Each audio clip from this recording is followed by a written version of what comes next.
Hello. I wanted to do a gag where I changed the game difficulty at the beginning of the episode, but it's not possible. I'm stuck in normal. So, oh well. Anyway, I've been complaining about Mass Effect Andromeda for about a month now, I think. But I'm not done yet. Right? Today, we're gonna speak about the anthropocentrism. The notion that it's the humans and the people that are the most important creatures. That are the most important creatures in the universe. We are the ones who solve everything, all the problems, all the trouble. We're the heroes. Did I get him? No. Why are you chasing me with that gun? It's a distance weapon. Choke on the fucking grenade. Maybe he was running away from the grenade. Maybe that was smart of him. I don't want him to be smart. I want him to be dead. Right. Anthropocentrism. The notion that we are the most important, most valuable, and we're the solution to all problems. This happens in Mass Effect Andromeda. Now, the trilogy was about an unlikely hero, maybe. Shepard was just there to get tested to be a Spectre. And it's the circumstances that made him a hero. I mean, of course, the script told us that it's gonna be a human so that we can identify with the character better, but we have aliens in our team. However, it's not that we're the hero and we need to do all these things because we're a human. We needed to do all these things that the plot told us to because we were at the wrong place at the wrong time. So is the storage... so we're gonna have a code. Because we're human... No, because of the circumstance. We got a beacon, we understood the Prothean code, we saw Saren do all the things that are problematic, and of course it could have been a Nicholas's story, the Turian Spectre that was supposed to oversee us. Unfortunately for him, he was murdered by Saren, so we're the only ones left, and we have to pick up the pieces and solve it. And then Mass Effect 2, for instance, didn't really... Well, we already had a human as a main character, so we could chalk him up to mingle with Cerberus, the terrorist organization. Domestic terrorism, I think that's the word I used. I should have, maybe. Domestic terrorist organization, as they're perceived or called legally, I guess, by everyone who's not Cerberus. So, it could have been interesting if you were an alien. Of course, you do have aliens in your team when you work for Cerberus, so it's still a conflict. So that's fine. Both were established, and well, maybe how you get there because you're dead and then resurrected immediately.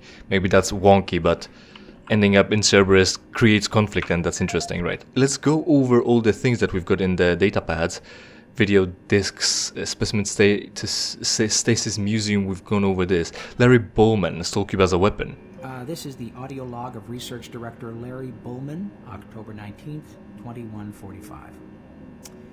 I've been examining the glyphs on the cube-shaped artifact, which some are calling the Soul Cube, and combined with previous research data, it is my conclusion the device is some sort of weapon. If the power fluctuations would stop long enough for me to get the linguistic CPU online, then I am sure my theory would be verified. You know, I'll take this opportunity to lodge yet another complaint about the continual power problems. Living in this godforsaken base is bad enough without having to watch the lights flicker constantly. It's just... Well, never mind. Back to the task at hand. What I've deciphered so far is a bit, I must say, disturbing. It seems that when one has possession of the artifact, if one inflicts damage or possibly kills another being, it extracts power from that event somehow. Now, once a certain threshold has been reached, the artifact has the ability to kill anything you attack with it. How you attack with it, I'm frankly not certain, indicating that the artifact is autonomous in some way. To date, I've only deciphered about 2/3, give or take, of the markings, but my initial glance at the rest of them indicates it harbors some far greater power. As you know, at this time we have not seen any reaction from the cube, and it has withstood any scanning, abrasion, or other test beyond picking it up and examining it. I suspect that just like the civilization that constructed it, its capabilities are diminished to the point of being useful only as a paperweight. End of log. How do you use it? Well, that's easy. You just press Q. That's the button for the soul cube. Larry Bowman. We call that a Minotaur. There we go. User email. What have you got? Oh, that's a lot. Malcolm Betruger, straight from him. Resoul cube as a weapon. Dr. Bowman, Minotaur. Minotaur person, of course. I received your report and I find it rather perplexing, given how little we know about this object. I cannot imagine how you've come to such a bizarre conclusion, let alone any conclusion at all. Send me all your notes for immediate review.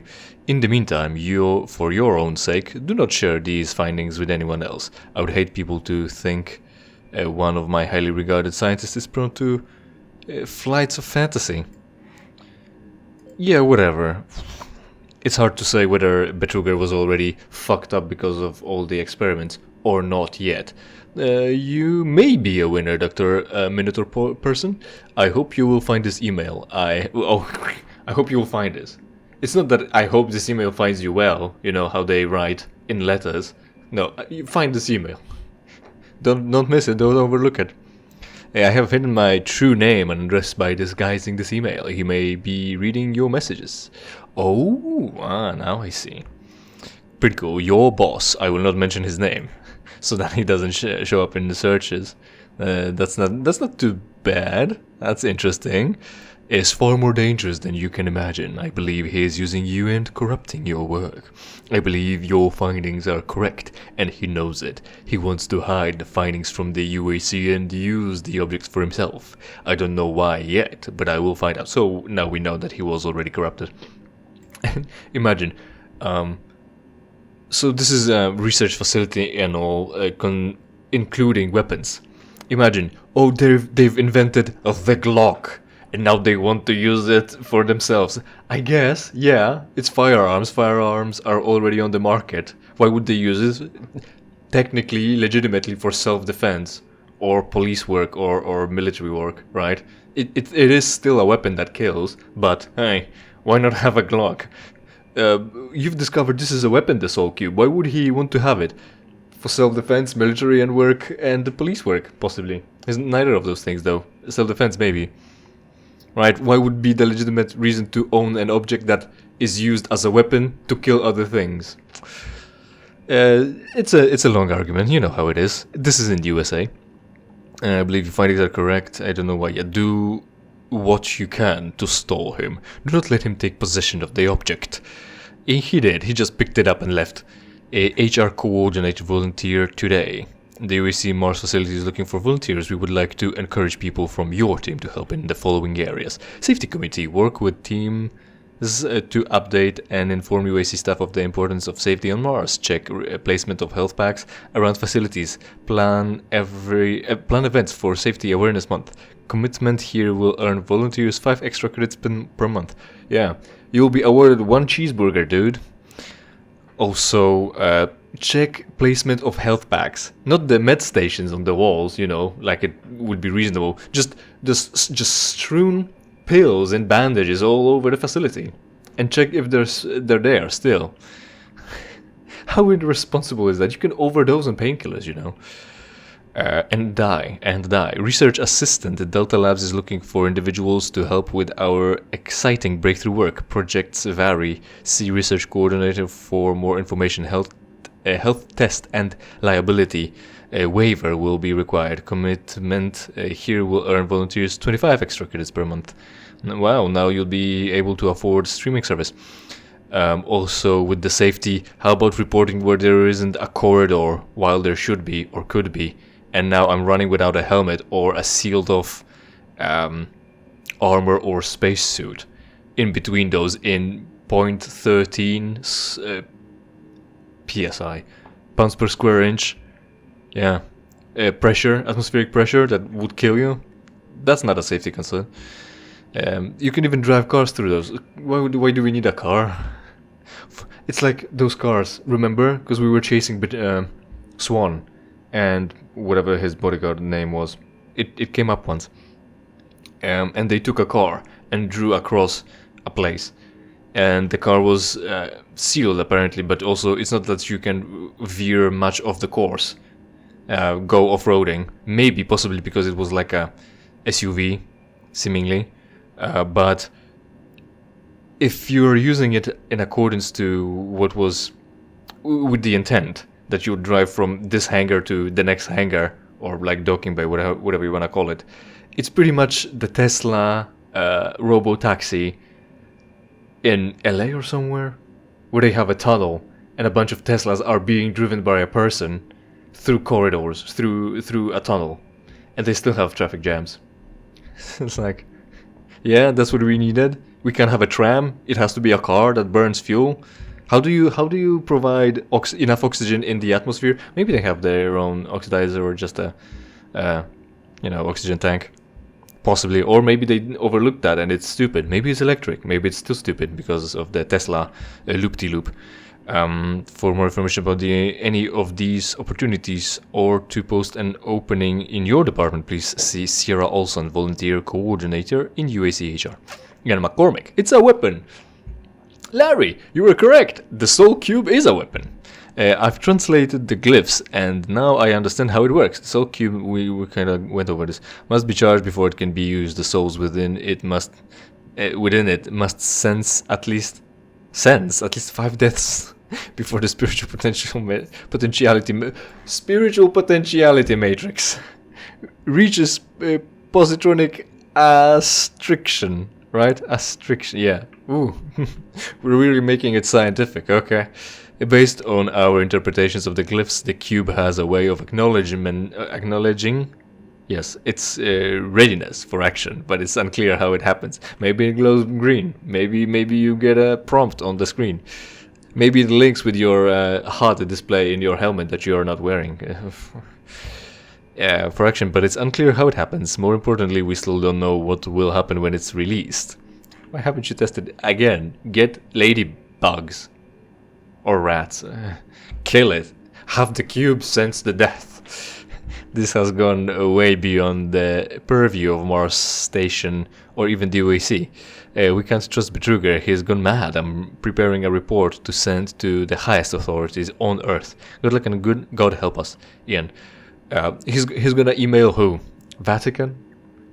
Considering that, hell, right? Yeah, you get that joke? You better. Elizabeth McNeil, where are your codes? Probably here.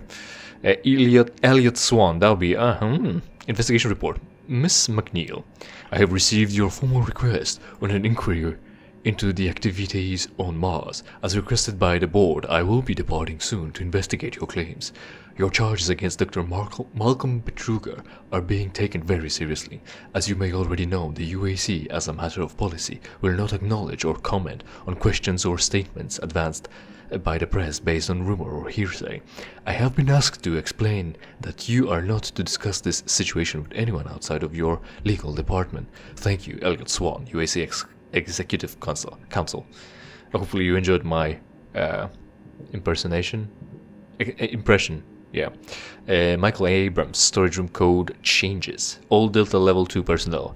In an effort to minimize supply requirement errors, I'm having all the access codes to secure storage areas changed. We must continue to keep tight records for all inventory kept in storage. Please update your records with the new code for storage area 7 to 725. 725. Let's try. Yeah, 725. Man, you need to learn to pick up the draw the weapon faster than this. Right, we're picking up all of this. It's all useful. Plasma rifle full. Let's be using that then. Let's be using that. Yeah, I wanted to change it to hard to start using all these resources more freely, or actually draining them instead of running full. Martian buddy. Let's see if we've got anything in the datapad about that. Or maybe I should find out the code on the internet. That's probably the solution, because there isn't any other way. Level 3 access codes changed. All data level 2 personnel level 3 access codes have been changed due to the 6-month rotation. The new code is 463. I don't know if I'll remember that. And we'll watch the video about whatever it was, Soul Cube, at the end of the episode. So now, Martian buddy. It's ought to be 0504. Let's try. 0504, because they all share the same code. No? 0504. Am I wrong about that? 08. Oh yeah, that was 0508. Alright. More BFG. I'm fine with that. Right. racial conflict because of the Cerberus in Mass Effect 2, however, we now in Andromeda. And so what's the issue? The issue is we're humans, because, again, to identify with the character, that's fine. We do have aliens, but we arrived to Andromeda. Alright, I'm supposed to have that. Hold on. We arrived to Andromeda, Elizabeth, as colonists. They specifically say multiple times, we're colonists, not soldiers, not military. Although, of course, you would want those positions to be 463. Taken up, manned. We do need 463. We do need people that are capable of doing these jobs, not only to protect ourselves from whatever we find in the new galaxy, but also to protect ourselves from one another in case of any schism. We need the military, we need the police force, we need people. But as we arrive to Andromeda on 4 arcs and the main station, 20,000 people each, it's not all soldiers. It's not 120,000 soldiers, and it's only 120,000 people. So that's important. And the issue is, listen, I'm already using. I can't touch this attack, it's just not possible. I'm already wielding a plasma rifle, so you're gonna fucking die. And now we can go pick up some more ammo for it. We arrive to Andromeda, whatever. We arrive to Andromeda. We arrive as colonists, 20,000 people in each arc. And here they are. We meet the aliens, the cats, first off, the hostiles. And they are hostile and at war with another species already. The Angaras, who are already here for at least 600 years. And they're at war for multiple generations. We arrive, we meet the cats, because they're problematic. They like to meet people and bully them. And there are Angaras there, in war, locked in a war, something like that, in a war. Their force is not the military, it's the resistance for some reason, I don't know why. And they're not winning. It's been far since they've been winning. It's been long since they've been winning, and the victory is still far. Now, let's go to the next area and take it from there. Data Labs Level 3. Data Labs Sector 3 contains the second generation transfer platforms able to teleport variable distances to small portable receiving platforms. Test chambers must be reserved prior to experimentations. All access is under security observation. There's not going to be any security, they're already dead probably.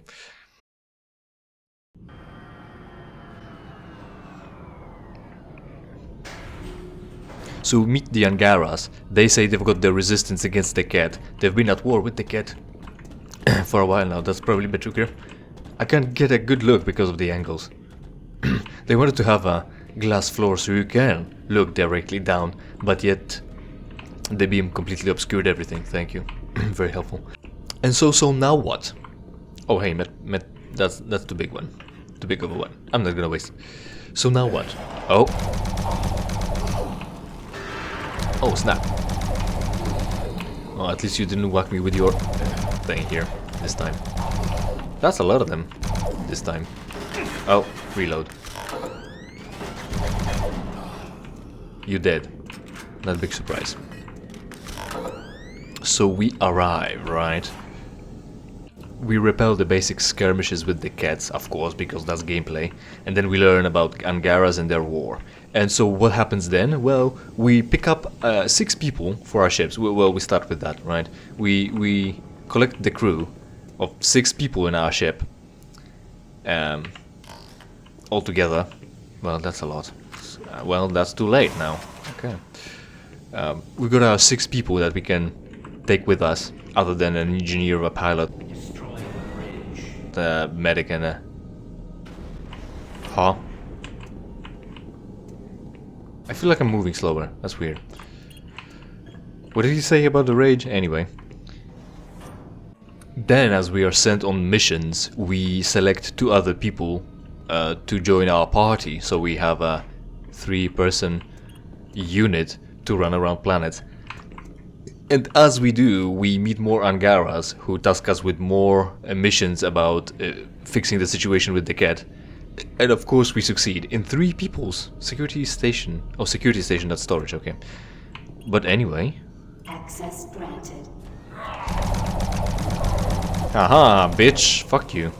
I'll try that tactic next time as well. So did I just open this door? That's all I've done? Or what have I done? General access area unlocked. Security door control. Probably. And a little camera. Of course everyone's dead and there's blood. And so here we are, 3 people at a time, barely even setting feet on the ground, taking missions from the Angaras and winning their battles for them.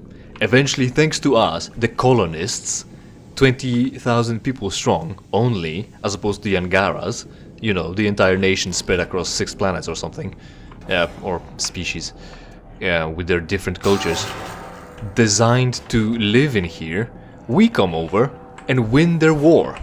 Very cool, very realistic. Why do we do that? Because the script said so. Why is this an issue? Well, first off, it could be such that all the races are specialists in something.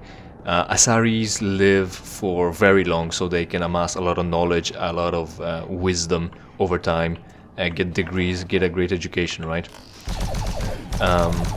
Krogans live a long time as well, but they're also very resilient. Shit, too late. They're also very resilient, so they're hard to kill. They're brutes, they're berserkers. Salarians live for a very short time, but they're very intelligent, so they're the best scientists. And of course, these are not the only races. There are also, of course, Quarians, who ended up being tech specialists, or at least Geth tech specialists. That's a lot, and I don't want to pick it up. Geth tech specialists. There are also, of course, Voluses, Elcors, Drells, Vorchas, possibly others. Oh, that's just me. Possibly others as well. And you can either have them specialize or be known for something, right? But what about... What is it? Oh, it's a broken mirror. It's not that it's covered up, it's broken. And there's only shards remaining. So it could be either that humanity is known for something, they're special in their own way, they're very adaptable, or like something or another, right? They're special characteristics, special one characteristic, just like every other race has. Or we can be just as unremarkable as everything else. That's fine, I guess, right? But then we arrive at the new galaxy, and why are we special? What did we do that made us special, that we managed to win the war that the Angaras waged for generations and didn't succeed at? Or any battles, really. Anything, right? Of course we've won because the script said so. It's not because we're humans. It's not because... That's just an imp. I thought it might have been the summoner, which is Archvile. It's not because we're special. It's not even though it's brought up. It's not even because of our biotics, biological ability that's unknown in this galaxy, that gives us an edge, something, an unknown element, very great power that the enemy doesn't know how to counter. No, it's not. It's just, you know, it's not in this universe, in this galaxy. Am I getting him through the window or not? It's unknown in this galaxy, but it's not. Is it as great of an edge that our 3 people, 3 party members down on the ground? Is that why we're winning? No, because you can play a soldier or a technician, never using biotics, and it'd be equally as effective. You can pick party members who are not using biotics. You can pick the Angara that joins you, who's not using biotics or your technology, and it's still you'd still win. Oh hey, cool wallpaper too. Right. Oh hey, ass. And it's not even because of our superior unknown alien technology. We're not the aliens, the advanced aliens who arrive at the primitive galaxy to really sway the what is it? Balance of war, something like that. Sway the world, move the balance, move the... I don't have the words. Our technology is not gonna make the war win because this this galaxy, this cluster in the galaxy, already has extinct aliens with technology greater, better, more advanced than ours, and yet Angaras who are designed to live here and use that technology intuitively not only cannot access it, it also they don't use it, they don't have it, and our technology is not more advanced than theirs, so they have no edge. We have no edge actually, and yet we arrive and then win because the script said so. So that's pretty awful. Quite a poor idea about having all this. Right, so we've got a fight behind the door. This door doesn't open, this door is closed so far, and we've got the datapad new one that we're gonna tackle in the next episode. But to end this one, I'm gonna go with the Soul Cube video. Thanks for watching, hopefully you enjoyed, and hopefully we will see each other in something I play for you for free. In the meantime, of course, interact with this video and every other video on my channel, preferably by watching and sharing it with your friends. Check out the RGB rave next to the video player around the like and subscribe button, and if you don't like the content, it's entirely your fault. What you see before you is a relic codenamed U1, or simply Soul Cube. It was discovered in 2104, located in a geographic region where UAC researchers have unearthed evidence of a long-lost civilization. We know nothing of this civilization other than they existed, and that they were all wiped out in some type of cataclysmic event, according to what we've been able to decode from stone tablets found throughout the ruins. What clues we have been able to piece together reveal a culturally advanced society whose technology can only be described as mystic, as evidenced by U1's strange characteristics. Efforts to further examine U1 have been futile. Mass spectrometer and radiation scanning methods have failed to provide reliable identification of the molecular makeup of this artifact. The object cannot be weighed, and in all tests we've been unable to determine its mass. All attempts to physically manipulate or open the artifact have been met with no success. We also have had no success in deciphering the symbols adorning U1. What we do know is that the thermographic readings are constant, unwavering temperature of 98.8 degrees Fahrenheit. Our research continues, and we hope that with continued investment and research, we can, one day soon, learn to exploit the technologies that make up U1.